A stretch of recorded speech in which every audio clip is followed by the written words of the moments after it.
میلاردیپلی میں پرانی دشمنی کے سبب دبئی سے واپس آئے نوجوان پر چاقو سے کیا گیا حملہ۔ چہارشنبے کی رات میلاردیپلی کے وٹیپلی علاقے میں پرانی دشمنی کے باعث ایک دبئی سے واپس آئے نوجوان پر بے رحمانہ حملہ کیا گیا، جس کے نتیجے میں وہ شدید زخمی ہو گیا۔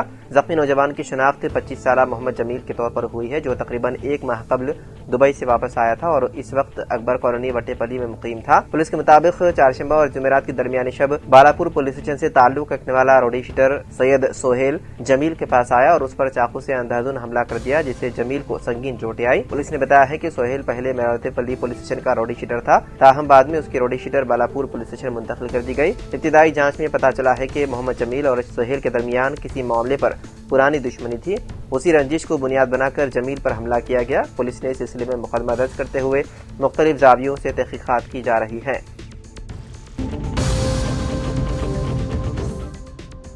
تلنگانہ کے ضلع منچریال میں مصنوعی ذہانت کے ذریعے تیار کردہ شیر کی ایک فردی تصویر سوشل میڈیا پر وائرل کرنے کے الزام میں محکمہ جنگلات نے ایک شخص کے خلاف پولیس اسٹیشن میں شکایت درج کروائی۔ اس تصویر کی وجہ سے ناساپور منڈل کے کول کیمیکل کمپلیکس علاقے کے مکینوں میں شدید خوف و ہراس پھیل گیا۔ محکمہ جنگلات کے حکام کے مطابق CCC کے رہنے والے کرن نامی شخص نے ایک مشہور AI ایپ کا استعمال کرتے ہوئے شیر کی ایک حقیقت نما تصویر تیار کی اور اسے سوشل میڈیا پر شیئر کر دیا۔ تصویر وائرل ہوتے ہی علاقے میں یہ افواہ پھیل گئی کہ علاقے میں شیر گھوم رہا ہے۔ پولیس تحقیقات کے دوران ملزم کرن نے اعتراف کیا کہ اس نے شرارت کے طور پر AI کی مدد سے یہ تصویر بنائی تھی، جس کا مقصد علاقے میں ہلچل پیدا کرنا تھا۔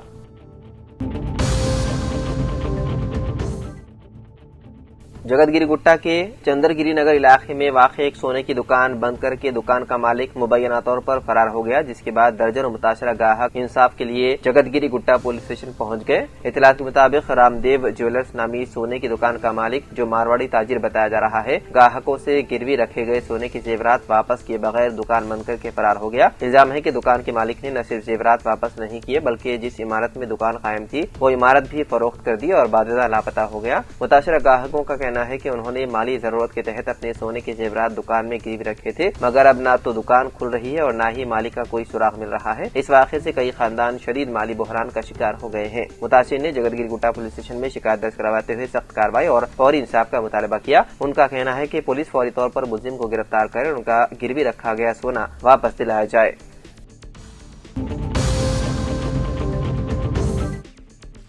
اتر پردیش کے شاولی ضلع میں ایک سنسنی خیز اور دل دہلانے والا واقعہ پیش آیا، جہاں ایک شخص نے مبینہ طور پر برقع نہ پہننے پر اپنی بیوی اور 2 کمسن بیٹیوں کو قتل کر کے ان کی نعشیں گھر کے اندر سیپٹنگ ٹینک میں دفن کر دی۔ پولیس کے مطابق ملزم فاروق نے تفتیش کے دوران اعتراف کیا ہے کہ اس نے اپنی بیوی طاہرہ اور بڑی بیٹی آفرین کو گولی مار کر ہلاک کیا، جبکہ چھوٹی بیٹی شیرین کو گلا گھونٹ کر قتل کیا۔ بعد ازاں تینوں کی نعشوں کو گھر کے صحن میں بیت الخلاء کے لیے پہلے سے کھدوائے گئے گڈھے میں دفن کر دیا۔ ملزم کے انکشاف کے بعد پولیس نے منگل کی شام کارروائی کرتے ہوئے سیپٹنگ ٹینک کی کھدائی کی اور تینوں نعشوں برآمد کر لی۔ پولیس نے نعشوں کو پوسٹ مارٹم کے لیے روانہ کر دیا، جبکہ ملزم کو تحویل ملے کر مزید تفتیش جاری ہے۔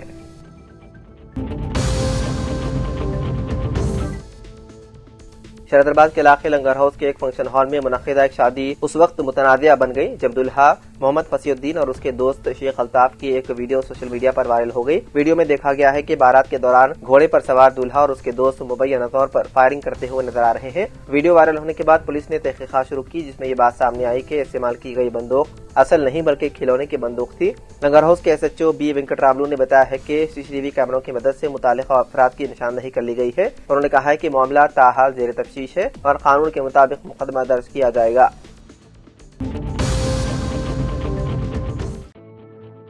ریلوے وزیر اشونی ویشنو نے کہا ہے کہ اگر ٹرینوں میں مقررہ حد سے زیادہ سامان لے جایا جائے تو مسافروں کو اضافی فیس ادا کرنی ہوگی۔ انہوں نے بتایا ہے کہ کوچ کی قسم کے مطابق کچھ حد تک سامان مفت لے جانے کی اجازت ہے، لیکن حد سے تجاوز کرنے پر اضافی چارجز دینا لازمی ہوگا۔ رکن پارلیمنٹ پربھاکر ریڈی کی جانب سے یہ سوال پوچھے جانے پر کہ کیا ہوائی اڈوں کی طرح ٹرینوں میں بھی سامان کے قواعد نافذ کیے جائیں گے، ریلوے کے وزیر نے لوک سبھا میں جواب دیا۔ انہوں نے وضاحت کی ہے کہ مسافر اپنے کمپارٹمنٹ میں جو سامان ساتھ لے جا سکتے ہیں اس کی حد کوچ کے مطابق مقرر ہے۔ اس موقع پر انہوں نے مفت سامان اور فیس ادا کر کے لے جانے والے سامان کی زیادہ سے زیادہ حد کی تفصیلات بھی بتائی ہے۔ ریاست بھر میں 10ویں جماعت کے سالانہ امتحانات 14 مارچ سے 16 اپریل تک منعقد کیے جائیں گے، جن میں شرکت کرنے کے لیے 5,27,000 سے زائد طلبہ نے امتحانی فیس ادا کر دی ہے۔ امتحانات کے دوران طلبہ کو کسی بھی قسم کی دشواری سے بچانے کے لیے محکمہ اسکول ایجوکیشن ایک نئی پہل پر غور کر رہا ہے، جس کے تحت اس بار ہال ٹکٹس پر QR کوڈ پرنٹ کرنے کا منصوبہ تیار کیا جا رہا ہے۔ محکمہ امتحانات کے حکام کے مطابق اس اقدام کا مقصد امتحانی مراکز کے آسان اور درست نشاندہی کو یقینی بنانا ہے۔ منصوبے کے تحت طلبہ اپنے اسمارٹ فون کے ذریعے ہال ٹکٹ پر موجود QR کوڈ اسکین کریں گے، جس کے بعد گوگل میپس کے ذریعے امتحانی مرکز کا درست مقام براہ راست ان کے سامنے آ جائے گا۔ اس سے طلبہ اور والدین کو امتحان کے دن غیر ضروری پریشانی اور ذہنی دباؤ سے نجات ملنے کی امید ہے۔ خاص طور پر گریٹر حیدرآباد کے ساتھ ساتھ مختلف اضلاع میں امتحانی مراکز کی شناخت ایک بڑا مسئلہ بنتا جا رہا ہے۔ کئی مقامات پر اسکول کے نام ایک جیسے ہونے اور درست پتے واضح نہ ہونے کے باعث طلبہ امتحان کے دن الجھن کا شکار ہوتے جاتے ہیں۔ ایسے میں وقت پر امتحانی مرکز تک پہنچنا ایک چیلنج بن جاتا ہے، جس کا اثر طلبہ کی کارکردگی پر بھی پڑتا ہے۔ حکام کا کہنا ہے کہ QR ٹیکنالوجی کے استعمال سے اس مسئلے پر مؤثر طور پر قابو پایا جا سکتا ہے۔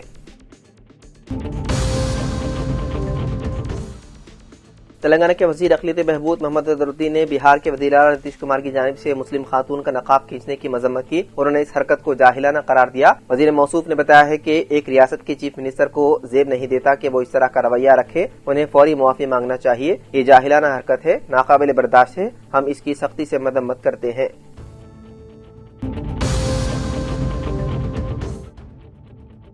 تلنگانہ کے نظام آباد ضلع کے اندلوائی منڈل کے دیوی تانڈا حدود میں واقع ڈھابے کے پاس گزشتہ شام ریاست اتر پردیش کے رہنے والے سلمان نامی شخص کا نامعلوم قاتلوں نے فائرنگ کرتے ہوئے گولی مار کر ہلاک کر دیا اور 2 قاتل لاری لے کر فرار ہو گئے تھے۔ پولیس نے ان قاتلوں کو آج صبح چندران پلی گاؤں میں مقامی عوام کی اطلاع پر گرفتار کر لیا اور ان کے قبضے سے پستول برآمد و ضبط کر کے پولیس اسٹیشن منتقل کیا۔ قومی شاہراہ نمبر 44 حیدرآباد روڈ پر نامعلوم بدماشوں کی جانب سے سلمان پر فائرنگ کرنے سے سنسنی پھیل گئی تھی۔ قتل کی وجوہات کا تاحال پتہ نہیں چل سکا۔ اس سلسلے میں پولیس مصروف تحقیقات ہے۔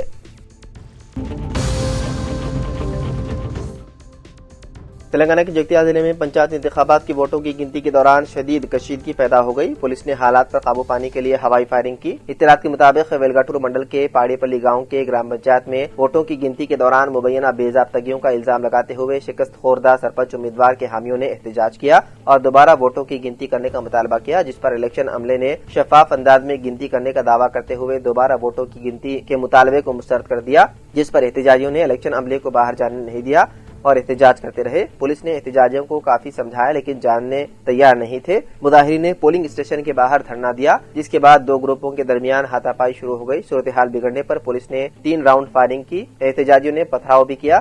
اس جھڑپ میں کئی افراد بشمول پولیس شدید زخمی ہو گئے، جنہیں علاج کے لیے اسپتال منتقل کر دیا گیا۔